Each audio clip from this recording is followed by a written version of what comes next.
Salamat sa Panginoon at minsan pa tayo po ay muli nakita. Napaganda kapag tayo po tuwing araw ng linggo ay narito. Amen? Ako po ay bumabati sa inyo ng isang mapagpalang umaga sa inyo lahat. Amen? At ito medyo hindi yata maiwasan talaga, Pastor, pagka nakaharap sa marami, no? Na medyo makasukan tayo ng konting kama. Ngayon, bago po lahat, ako po ay nagpapasalamat. Una-una na sa t-shirt na suot ko. Kasi po itong t-shirt na ito ay regalo sa akin ng CSF. Amen? Noong tatandaan ko, nung ito ay pastoral appreciation. Ayan po ba? Kaya nga pala, kaya napansin ko, nung isinuot ko ito, parang tumingkad yung aking kapugian. Hindi, bibiro lang po ako. Bibiro lang po ako. Namangihila ako. Kasi kahit misis ko, hindi naniwala na pugi ako eh. No, kaya, biro lang yun. Pero nagpapasalamat talaga po ako dahil ito ay regalo sa akin, no? Pastoral appreciation. Ganda na po. Yeah, praise God. Kaya maganda yung naglilingkod sa Panginoon. No? Maraming natatanggap na biyaya. Maraming nagbibigay.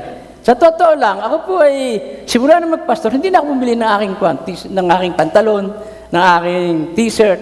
Hanggang sa dumami, kabibigay ka regalo, kabibigay. Kaya minsan, malalaki, pinamimigay ko na rin. Kaya napaganda talaga, blessing. Laging dumarating kapag tayo po ay naglilingkod sa ating Panginoon. Ano po ba?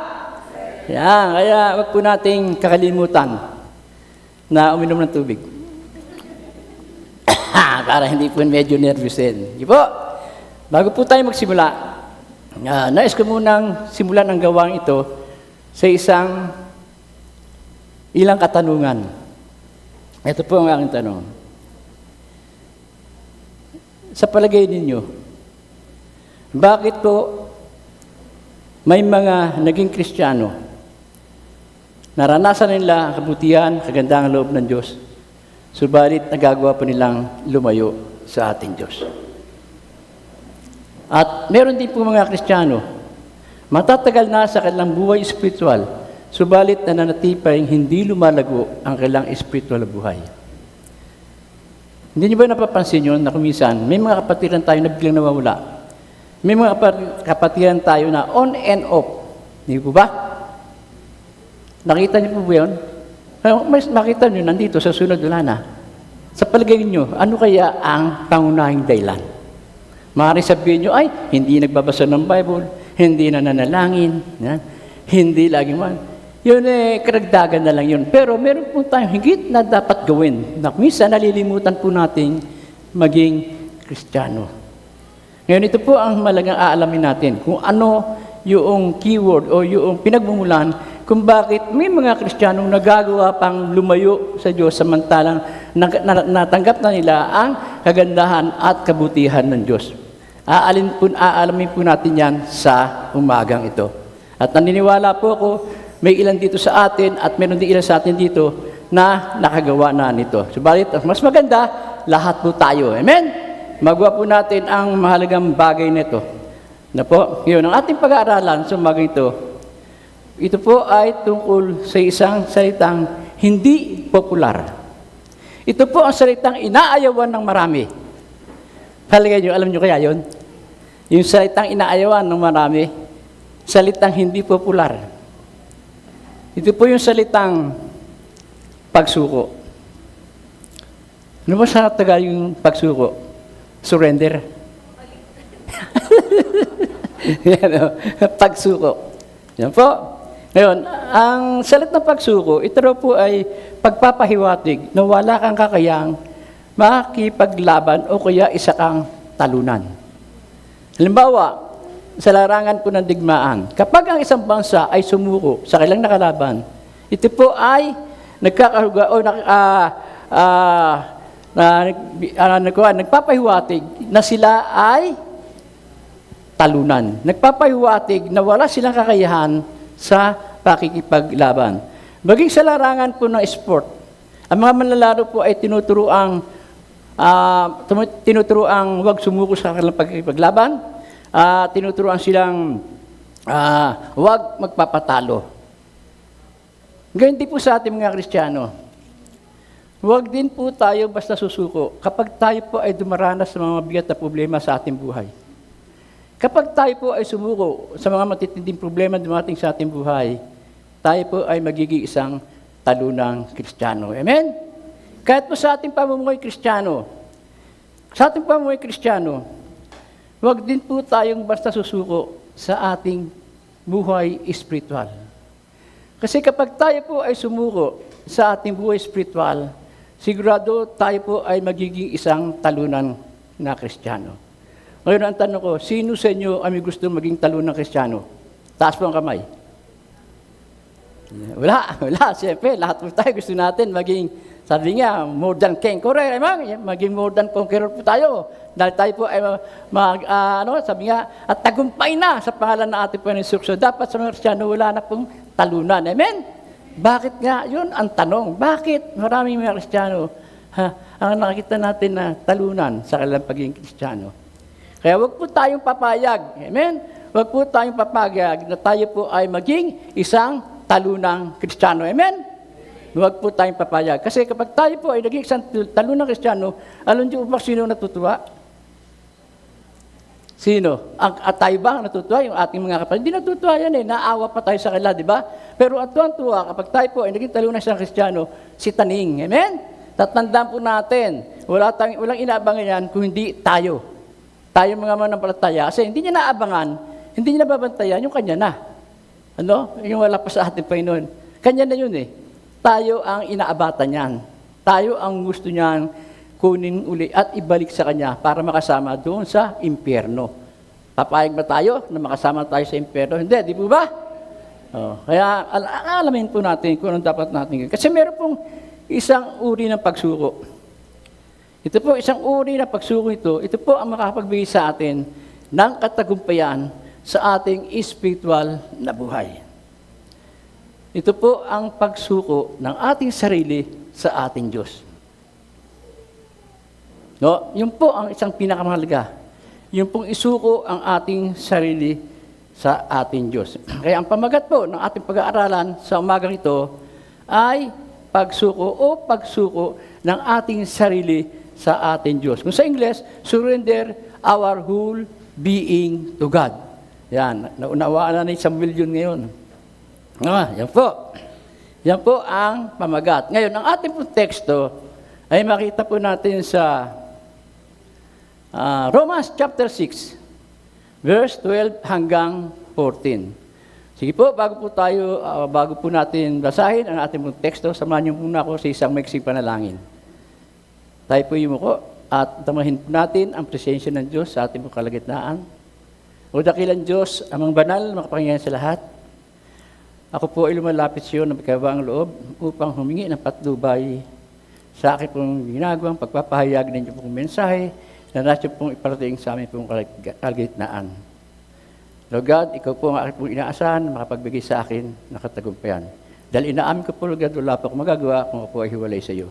Kahit ngayon pa lamang, Lord God, inahin ko na pong ganap ang katagumpayan na ipong gawain sa akin ito sa pangalan ni Jesus. Amen. Sige po, buksan po natin ang ating pong teksto. Romans chapter 6, verse 12 and 14. Itong sulat ni Apostol Pablo sa mga taga-Roma, ito din po ay para sa ating mga mananampalataya. Kasi ang sulat na ito ni Apostol Pablo ay para sa lahat po ng mga mananampalataya. Ayan. Sabi po ni Apostol Pablo sa Romans chapter 6, verse 12-14, ito sabi rito, huwag na ninyong paghariin ang kasalanang may kamatayan upang hindi na kayo maalipin pa ng masasamang hilig nito. Verse 13, huwag na ninyong ipailalim sa pangyarihan ng kasalanan ang alimang bahagi ng inyong katawan bilang kasangkapan ng paggawa ng kasamaan. Sa halip, pasakop kayo sa Diyos bilang mga taong namatay na at muling binuhay at ihandog ninyo sa Kanya ang inyong katawan bilang kasangkapan ng katwiran. Verse 14, sapagkat hindi na dapat makita sa inyo, hindi na dapat maghari sa inyo ang kasalanan dahil kayo'y hindi na namuhay sa ilalim ng kautusan kundi sa ilalim ng kagandahang loob ng Diyos. Po, ngayon, nais ko pong basahin sa Ingles po, yung Romans chapter 6, verse 13.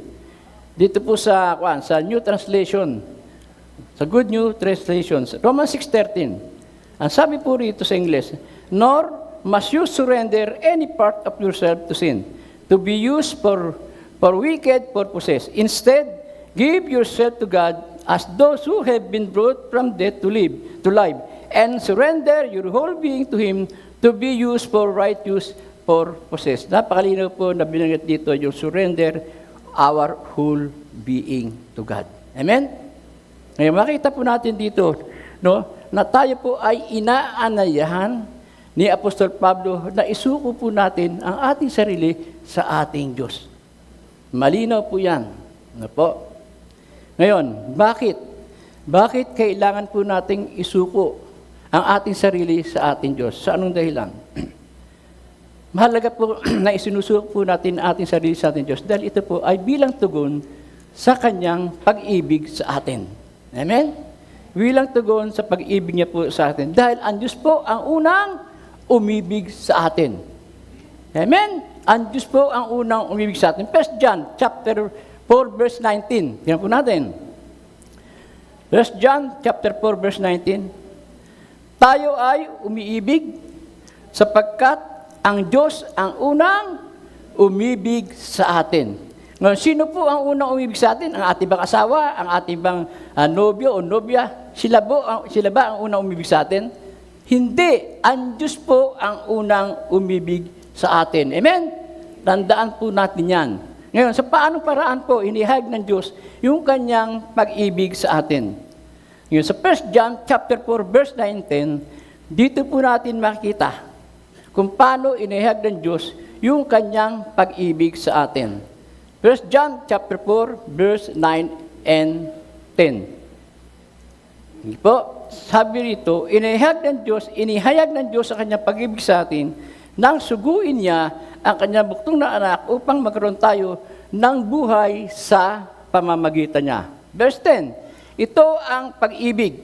Hindi sa iniibig natin ang Diyos, kundi tayo ang inibig niya at isinugo niya Kanyang anak upang maging handog sa ikapagpapatawad ng ating kasalanan.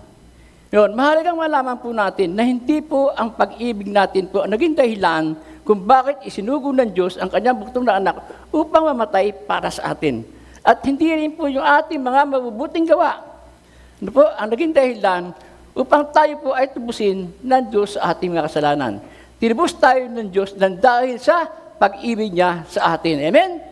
Tayo po ay tinubos ng Diyos. Isipin po natin na sabihan ng ating mga kasalanan. Ang kabayaran ng kasalanan kay kamatayan. Pero dahil sa pagmamahal ng Diyos sa atin, tayo po ay tinubos niya sa pagitan ng dugo ng Kanyang buktong na anak na si Jesus. Amen po ba? Ngayon po, ito po isang dahilan kung bakit kailangan po natin isuko ang ating sarili sa ating Diyos.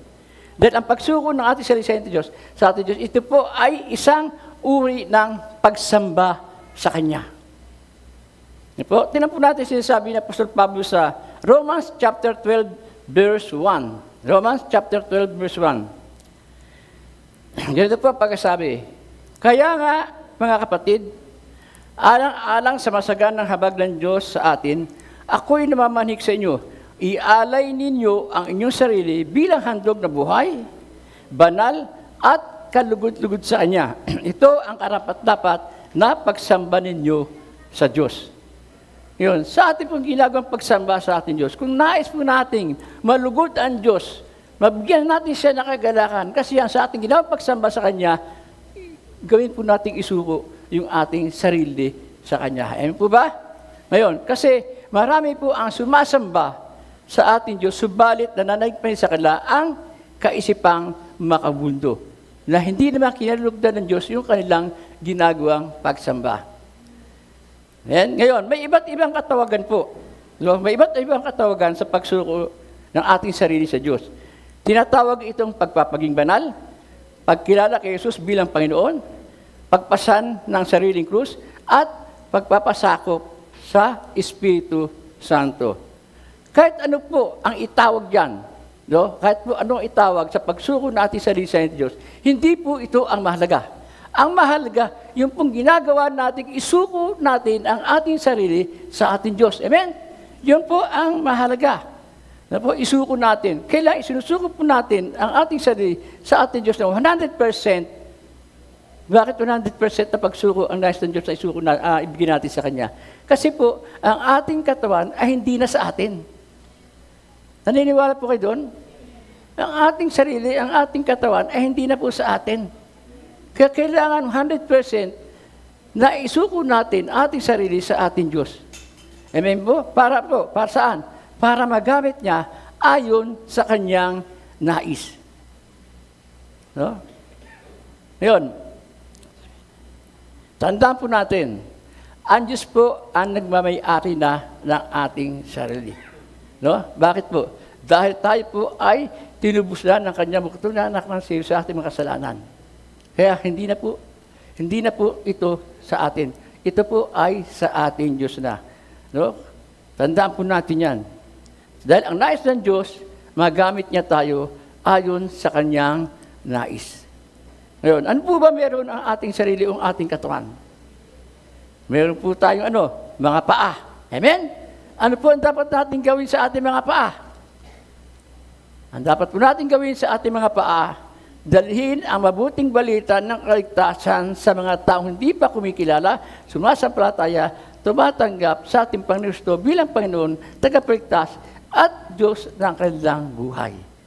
No? Gamitin po natin ang ating pangyapak. Gamitin po natin ang ating paa. Binigyan tayo ng Diyos ng paa para ito ay gamitin natin sa paglilingkod sa Kanya sa pamagitan ng pangaral ng salita ng Diyos. Ayan po ba? Ngayon, meron din po tayong kamay. Ano ang dapat natin gawin sa ating kamay? Ano po? Ang dapat natin gawin sa ating kamay, dapat nating hanapin po, yung mga taong nangangailangan ng kaligtasan. Amen? At mayroon din po tayong tenga. Anong dapat natin gawin sa ating pong tenga? Ano? Kailangan pakinggan po natin yung mga taong namimighati.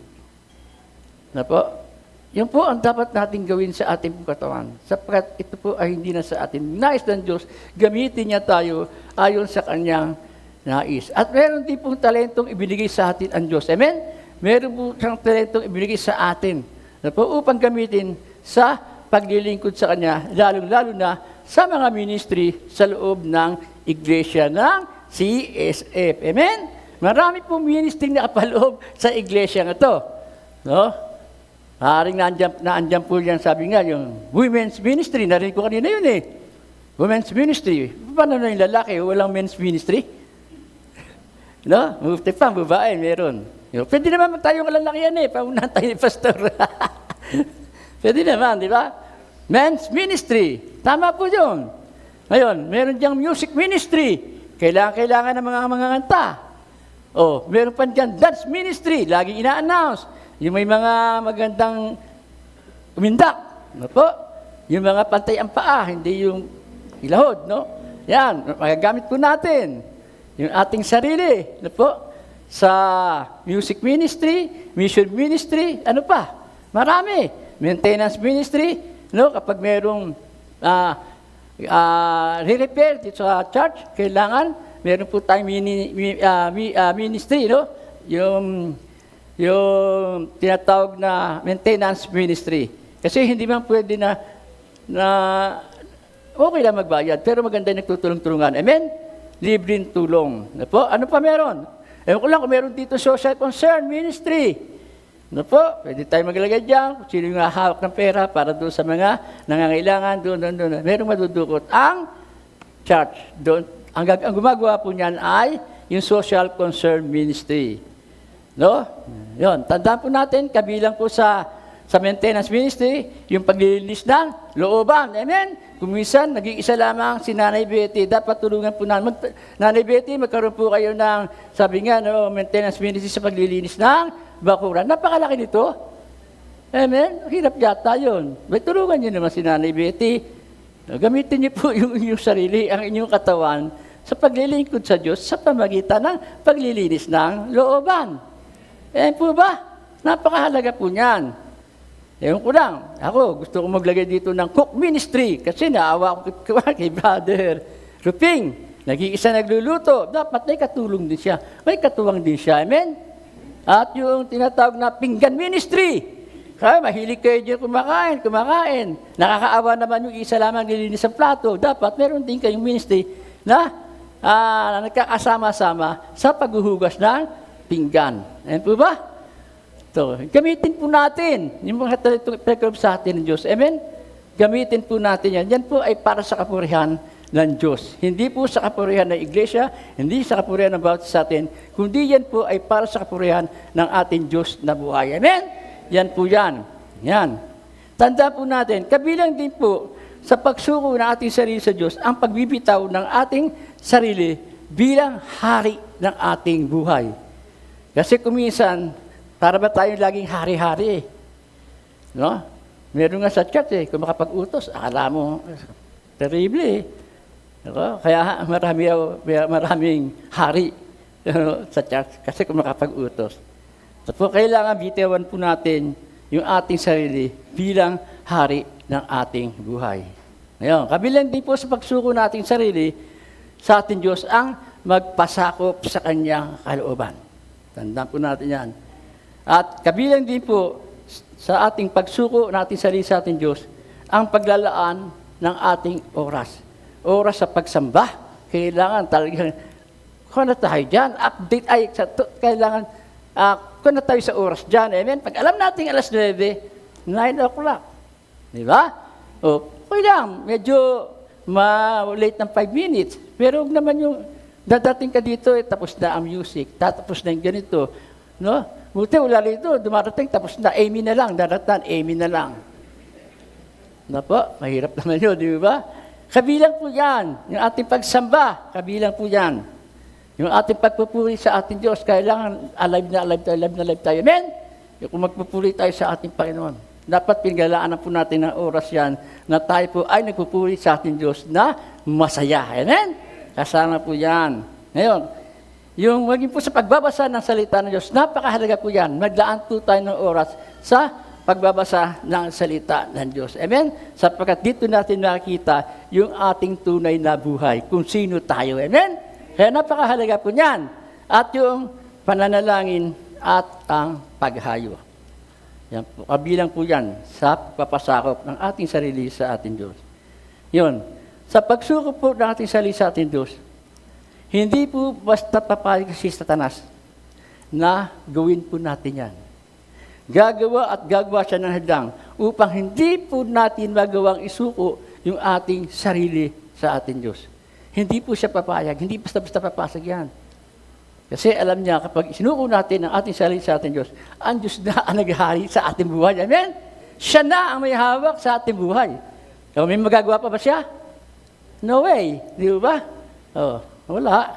Ngayon, ito po ang isang hadlang na gagawin ni Satanas upang hindi natin magawang isuko ang ating sarili. Ito po ay ito po yung unang hadlang na gagawin ni Satanas. Ito po, dahil alam ni Satanas na hindi natin alam kung gaano tayo kamahal ng Diyos. Ito po, sino sa inyo nakakaalam kung gaano po tayo kaalam ng Diyos, kung gaano po tayo kamahal ng Diyos? Alam niyo ba kung gaano po tayo kamahal ng Diyos? Nararanasan niyo ba kung gaano tayo kamahal ng Diyos? No? Kasi naniniwala ako, meron dito sa atin, hindi pa rin alam kung gaano tayo kamahal ng Diyos. Ito po, tandaan po natin yan.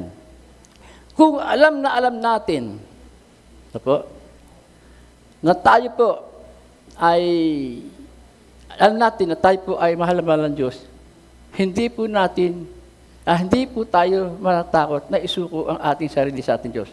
Yun, ang nais ko nga po bigay na unang dahilan, yung takot. Yan po ay bibigay sa atin ni Satanas, yung espiritu ng takot. Bakit po takot ay bibigay sa atin ni Satanas? Dahil alam ni Satanas nga na hindi natin alam kung gaano tayo kamahal ng Diyos.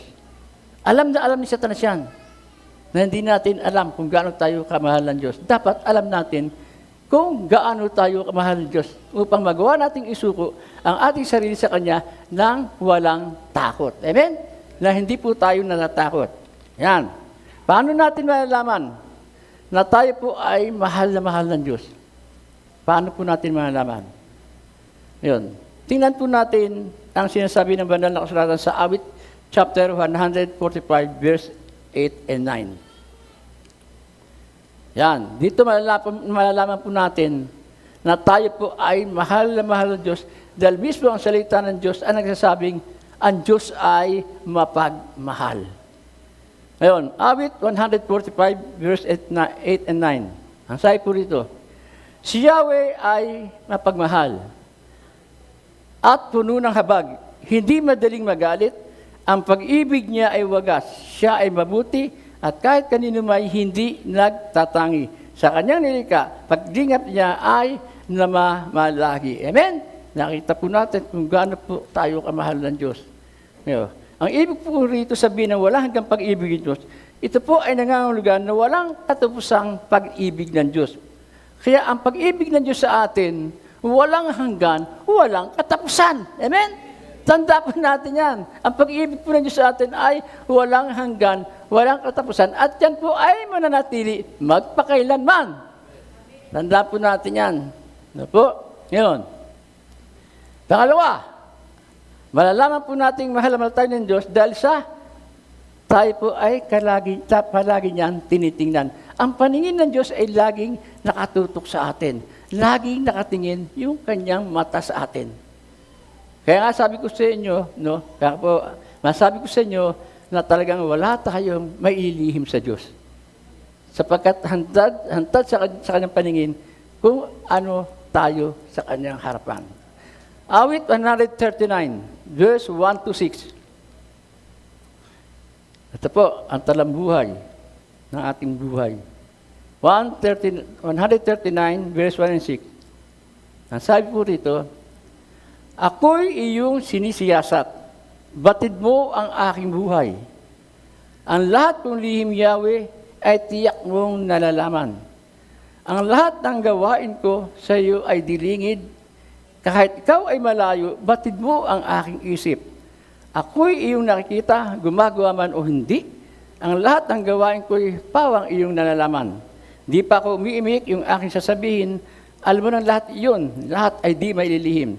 Ikaw ay laging kapiling ko, katabi, oras-oras, ang likas mong kalakasan ang sa akin nag-iingat. Nagtataka ang sarili, alam mo ang aking buhay, di ko kayang unawain ang iyong karunungan. Yon, makikita po natin dito kung gaano po tayo kamahal ng Diyos. Bakit po? Dahil ang paningin ng Diyos ay laging nakatuon sa atin. Tayo po ay lagi niyang tinitingnan. Ang ibig sabihin, tayo po ay laging alagaan. Amen? Kaya ang mata ng Panginoon ay laging nakatingin po sa atin. At oras-oras, palagi natin kapiling ang ating Diyos. Amen? Siya po ay laging nasa katabi natin. Tingnan po, nakita po natin. No? Ngayon, ang pangatlo. Ito po. Ang pangatlo. Malalaman nating mahal tayo ng Diyos dahil may mga magagandang plano ang Diyos sa buhay po natin. Jeremiah chapter 29 verse 11.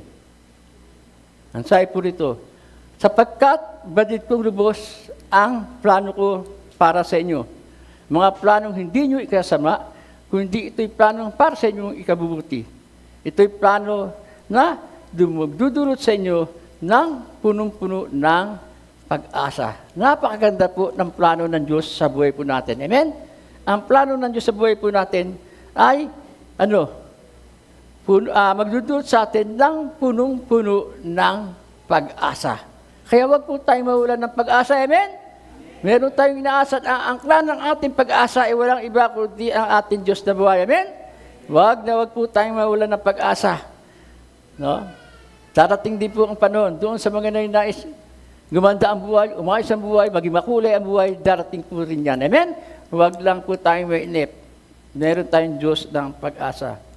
Pakita po natin dito. Ito po isang malaking katibayan. Jeremiah chapter 29 verse 11. Ito po isang malaking katibayan na mahal tayo ng Diyos. Dahil may magandang plano siya sa buhay po natin. Dapat alam po natin yan. Na po, ngayon, ito po ang pang-apat. Ito, malaman nating mahal na mahal tayo ng Diyos dahil ipinakita at ipinahayag ng Diyos ang kanyang pag-ibig sa atin nang suguin niya ang kanyang buktong na anak na si Jesus upang tayo ay tubusin sa ating mga kasangalangan at magkaroon po tayo ng buhay na walang hanggan. Romans chapter 5, verse 8. Yan, tinan po natin. Ngunit ipinadama ng Diyos ang kanyang pag-ibig sa atin noong mamatay si Kristo para sa atin noong tayo ay mga makasalanan pa. John 3:16, alam po natin yan. Sabi nga, gayon na lamang ang pag-ibig ng Diyos sa silibutan, kaya ibinigay niya ang kanyang buktong na anak na si Jesus upang sino man sumampalataya sa kanya ay hindi mapahamak, kundi magkaroon ng buhay na walang hanggan. At John 1 John chapter 4, verse 9 and 10. Tingnan din po natin kung ano po sinasabi rito. Inihayag ng Diyos ang kanyang pag-ibig sa atin nang suguin niya ang kanyang buktong na anak upang magkaroon tayo ng buhay sa pamamagitan niya. Verse 10, ito ang pag-ibig. Hindi sa iniibig natin ang Diyos, kundi tayo ang inibig niya. At sinugo niya ang kanyang anak upang maging handog sa ikapagpapatawad ng ating mga kasalanan. Yun, nakita po natin sa mga talang ito, no, na ang pag-ibig ng Diyos sa atin po ay kahanga-hanga. Amen? Kahanga-hanga po ang pag-ibig ng Diyos sa atin. Di hamak na ito ay higit pa sa pag-ibig ng tao. Amen? Nakita po natin yan. At ang panglima, ito po, panglima. Malalaman natin na mahal tayo ng Diyos dahil walang sino mang maaring makapaghiwalay sa pag-ibig ng Diyos sa atin. Naniniwala po kayo doon? Walang makapaghiwalay sa sino man sa atin. Walang sino man na maaari makapaghiwalay sa atin sa pag-ibig ng Diyos. Palagi ko, marami nakakalam ito. Romans chapter 8, verse 35. Bago laktaw tayo sa 37, bago 38. Amen. Ang sabi po rito, Romans chapter 8, verse 35. Sino ang makapaghiwalay sa atin sa pagmamahal ni Kristo? Tinatanong po tayo dito, no? Tinatanong po tayo ng salita ng Diyos. Ang sabi ito, sino ang makapaghiwalay sa atin sa pagmamahal ng Diyos? Ang paghihirap ba? Ang paghihirap ba ang makapaghiwalay sa pag-ibig ng Diyos sa atin? Hindi. Amen? Hindi. Tanda po natin. Hindi. Wag po tayong papayag, no, na ang kahirapan ang siya magpapahiwalay sa atin sa Diyos. Ito ang kapighatian ba? Ang pag-uusig? O ang gutom? At ano pa? Ang kahubaran? Ang panganib? O ang tabak? Verse 37, ito po ang sagot. Hindi. Sabi dito, verse 37, hindi. Ang lahat na ito ay kayang-kaya nating mapagtagumpayan. Amen? Ang lahat na ito ay kayang-kaya natin mapagtaguan sa pamagitan ni Kristo Jesus na ating Panginoon. Kaya po ba mapagtagumpayan? Ang gutom, hirap, pag-uusig, kaya po ba natin? Sa makatid, walang makapaghiwalay sa pag-ibig ng Diyos sa atin. Amen po ba? Malinaw po sa salita ng Diyos. Verse 38, ito pa. Sapagkat natitiyak kong ang kamatayan, ang buhay, ang mga anghel, ang mga pamunuan, ang mga bagay sa kasalukuyan, ang mga bagay sa darating, ang mga kapangyarihan, ang kataas-taasan, ang kalaliman, ang alinmang nilalang ay hindi makapaghiwalay sa pag-ibig ng Diyos sa atin. Nakita po natin kung gaano tayo kamahal ng Diyos. Amen? Nakita po natin yan. Kaya magpasalamat po tayo sa ating Panginoon. Ngayon nalaman natin na tayo po ay mahal na mahal ng Diyos sa mga kapatid, magagawa na natin isuko ang ating sarili sa ating Diyos nang walang takot. Amen? Dahil alam na natin yan, na tayo pala ay mahal na mahal ng Diyos. Ngayon, ito po, dako po tayo sa pangalawang hadlang. Kung bakit hindi natin magagawang isuko ang ating sarili sa ating Diyos. Ito po, nandahil po sa ating pagiging mapagmataas. Kapag tayo po ay may espiritu ng pagiging mataas, hindi nga natin magagawang isuko ang ating sarili sa ating Diyos. Ngayon, subalit kung tayo po may espiritu ng pagpapakumbaba, magagawa po nating isuko ang ating sarili sa ating Diyos. Ayan po ba? Kaya mahalaga lamang talaga na meron po tayong espiritu ng pagpapakumbaba. So, ngayon, ang pangatlong hadlang, kung bakit hindi po natin magawa isuko ang ating sarili sa ating Diyos, dahil sa hindi natin alam kung ano ang tunay na kahulugan ng pagsuko sa Diyos.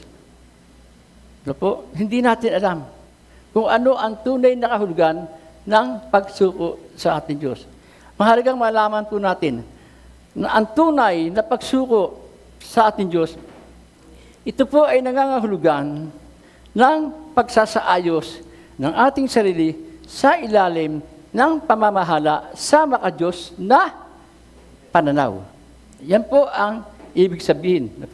Ang sabi ito'y nangangahulugan ng pagsasaayos ng ating sarili sa ilalim ng pamamahala sa makadiyos na pananaw. Sa halip na mamuhay tayo ayon sa makataong pananaw.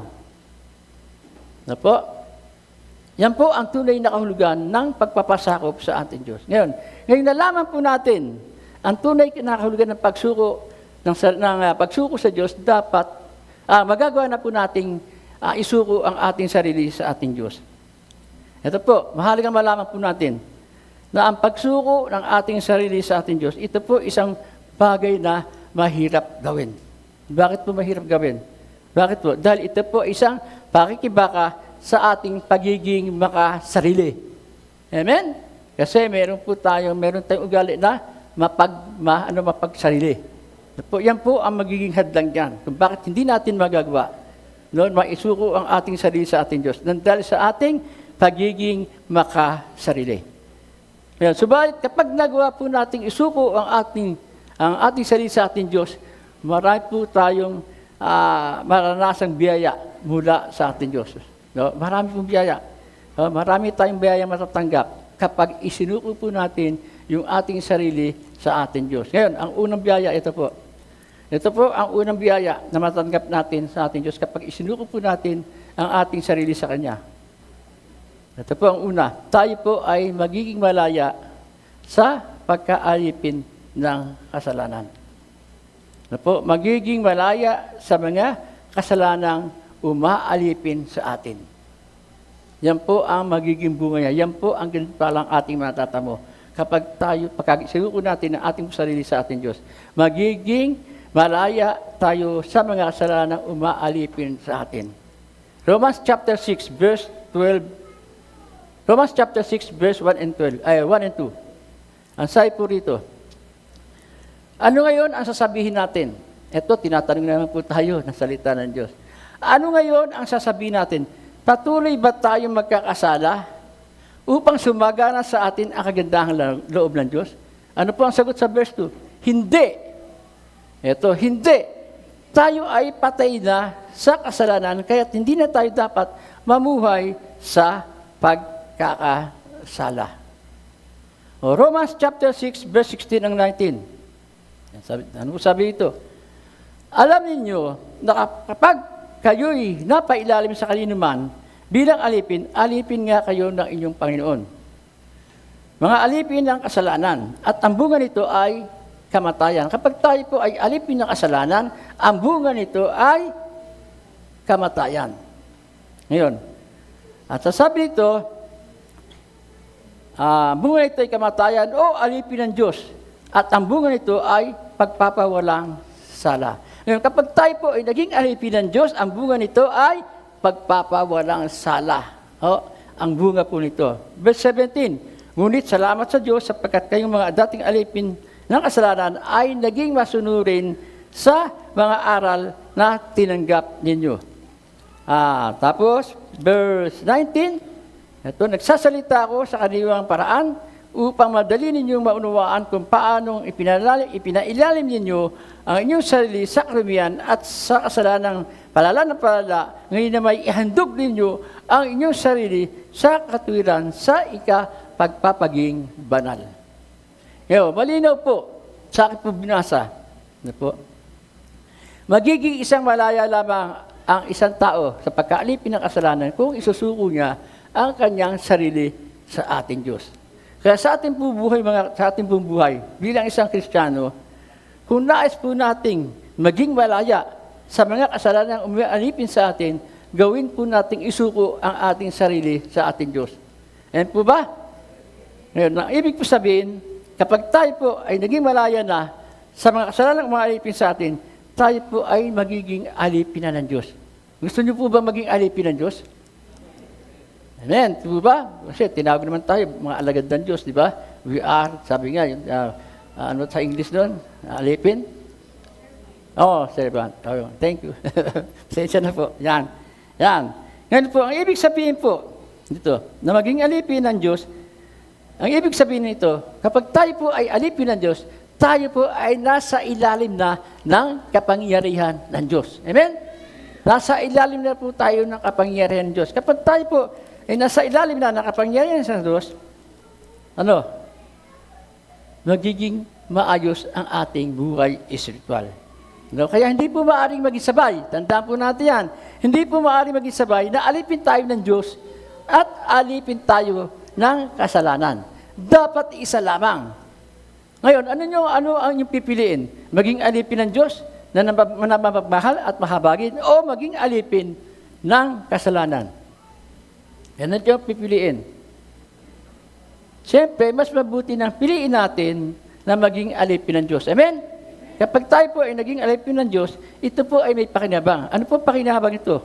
Ito, sa pagiging alipin ng Diyos. Una, ito po ay umaakay sa kabanalan. Kapag tayo po ay alipin ng Diyos o ang Diyos na ang naghahari sa ating buhay, ito po ang mag-aakay sa atin sa kabanalan. Ano po sabi sa Hebrews chapter 12, verse 14? Magpakabanal kayo, sapagkat hindi nyo makita ang Panginoon kung hindi kayo mamumuhay ng ganito. Amen? Sa mga kapatid, maaari para tayo maging banal, sapagkat ang Diyos na ang naghahari sa ating buhay. Dahil tayo po ay alipin niya. Amen? Magagawa po natin yan. Po, kaya nga, sabi nga, lahat naman tayo nagkakasala. Amen? Walang taong matid, wala kahit isa. Lahat ay nagkakasala. Pero ayon sa salita ng Diyos, magagawa natin maging banal sapagkat ang tumawag sa atin ay banal. Amen?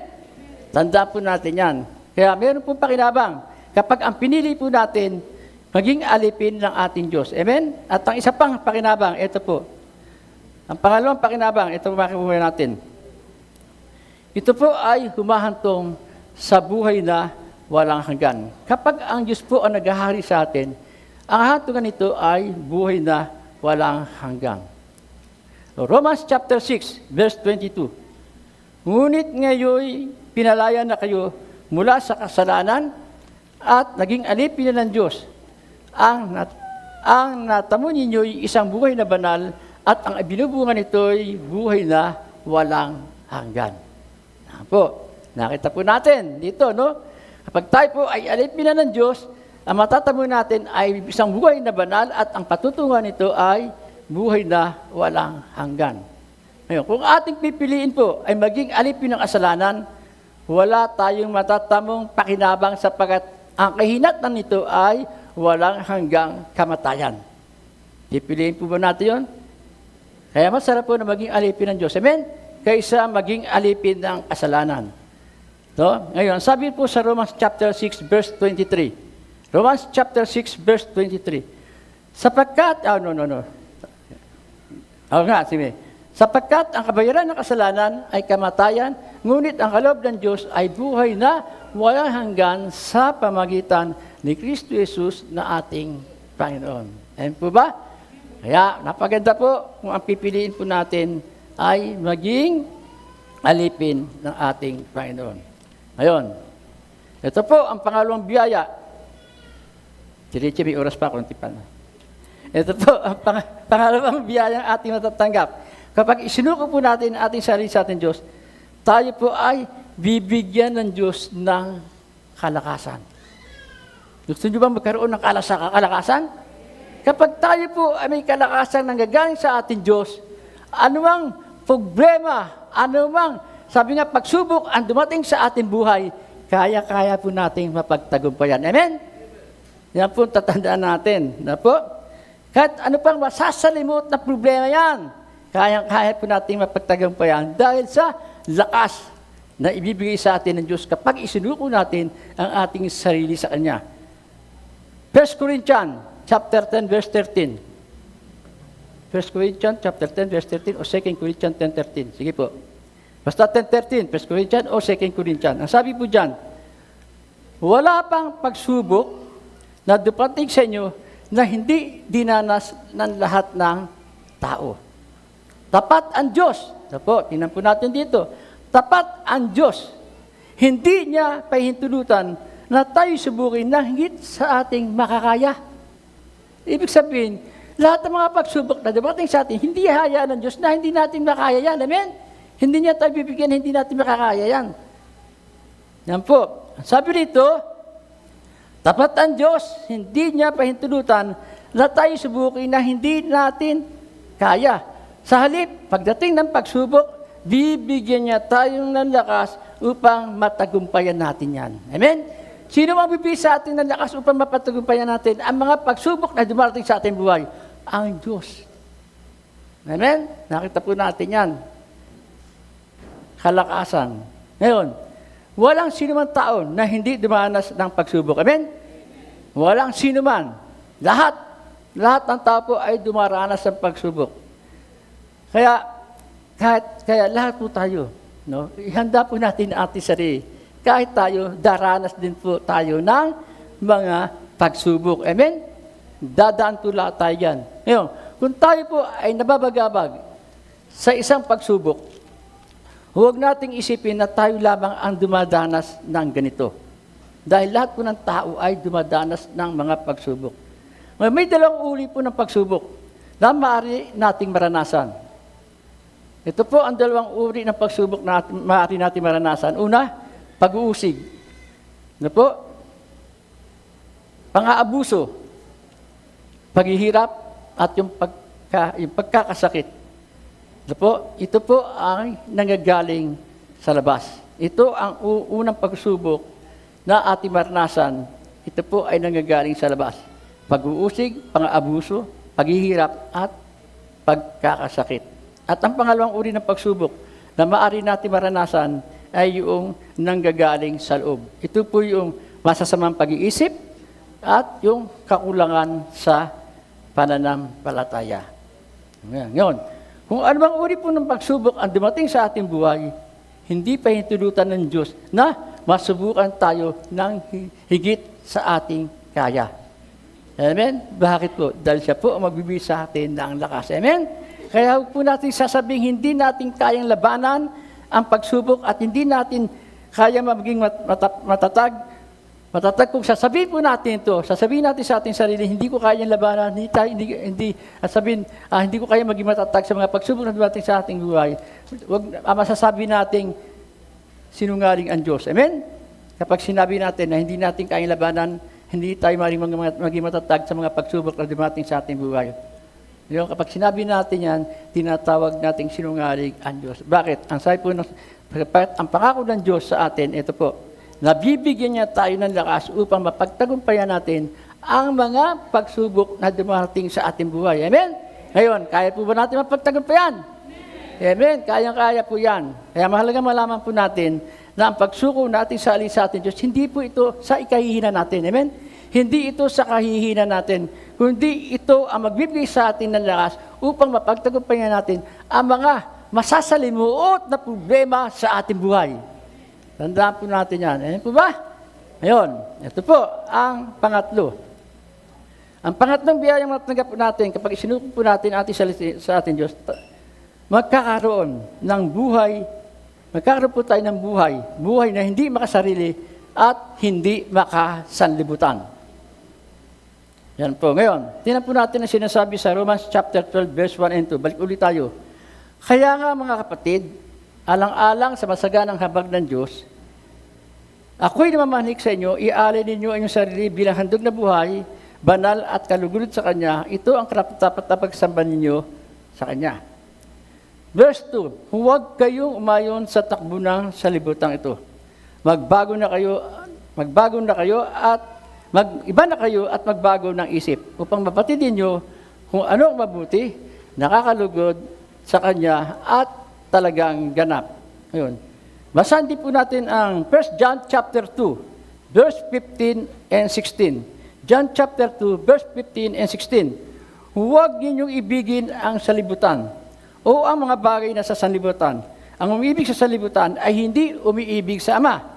Sapagkat ang lahat ng nasa sanlibutan ay ang masasamang pita na laman, ang masamang pita ng mga mata, at ang kapaluluan sa buhay ay hindi mula sa Ama, kundi sa sanlibutan. Ngayon, sa Biblia, ang salitang sanlibutan, ito po ay tumutukoy sa makasalanang sistema ng mundo na nasa ilalim ng pamamahala ni Satanas. Kaya kailangan iligay po natin sa kaisipan na ang kalakaran po ng sanlibutan, yan po ay masama upang maiwasan natin ang makiayon sa takbo ng sanlibutan at maiwasan natin ang ibigin ang sanlibutan. Ayan po ba? Napo, maliwanag po yan. Kaya ilagay po natin sa ating kaisipan na ang kalakaran sa libutan ay masama upang maiwasan po natin ang makiayon sa masamang takbo ng sanlibutan at ang ibigin ang sanlibutan. Ngayon, kung hindi po natin magagawang iwasan ang masamang takbo ng sanlibutan at ang ibigin ang sanlibutan, ito po ang magdadala sa atin sa kapahamakan. At ito rin po ang magtutulak sa atin palayo sa pagsamba sa ating Diyos. At ang isa pa, ito rin po ang dudungis sa ating pakikipag-isa sa ating Diyos na humahantong sa espiritual na kapahamakan. Marami pong magagawa na ikakasira natin sa ating buhay spiritual kapag tayo po ay nakikiayon sa takbo ng sanlibutan at kung iniibig po natin ang sanlibutan. Kaya kailangan iniiwasan po natin yan. Amen? Iwasan po natin yan upang tayo po maging isang matibay at matatag na Kristiyano. Amen? Dapat po natin gawin yan. Yan. Kung nais po natin maiwasan ang makiayon, ang makiayon sa takbo ng sanlibutan at ang ibig ng sanlibutan, isuko po natin ang ating sarili sa ating Diyos. Amen po ba? Yun po ang dapat nating gawin. Yun, kapag nagawa po nating isuko ang ating sarili sa ating Diyos, tayo po ay, makakapamuhay ng naayon sa kalooban ng Diyos at maging ganap at kalugod-lugod sa ating Diyos ang ating ginagawang pagsamba sa Kanya. Amen? Yan. Ngayon, ang pang-apat, malapit na po tayong matapos. Ang pang-apat, na biyang ating matanggap kapag sinuko natin ang sa Diyos, magiging ganap ang pagbabago ng ating buhay. Yan. Kaya kung gusto po natin maging ganap ang pagbabago ng ating buhay, isuko po natin ang ating sarili sa ating Diyos. Amen? 2 Corinthians 5:17. Yan, ang aking favorite verse. Ito po ang sabi, kaya't ang sino mang nakipag-isa kay Kristo ay isa ng bagong nilalang. Wala na ang dating pagkatao, siya ay bago na. Yan, ngayon, ang pinakamahalagang salita sa mga talatang aking nabasa ay ang salitang na kay Kristo. Napakahalaga po na tayo po ay na kay Kristo. Amen? Kaya kung sinasabi po natin tayo ay na kay Kristo, dapat tayo po ay mga bagong nilalang na. Amen? Wala na ang dati nating pagkatao, tayo po ay pawang bago na. Ngayon, at kung sinasabi natin tayo po ay na kay Kristo na, dapat tayo po ay lubos na sumasampalataya sa ating Panginoon, lubos tayong sumusunod sa Kanya, at lubos yung pag-ibig natin sa Kanya, at ginagawa natin siyang Panginoon ng ating buhay. Amen? Ginagawa po natin siyang Panginoon ng ating buhay. At kung sinasabi natin tayo po ay mga bagong nilalang na, kailangan iwanan natin yung ating dating pamumuhay. Iwanan na po natin yan.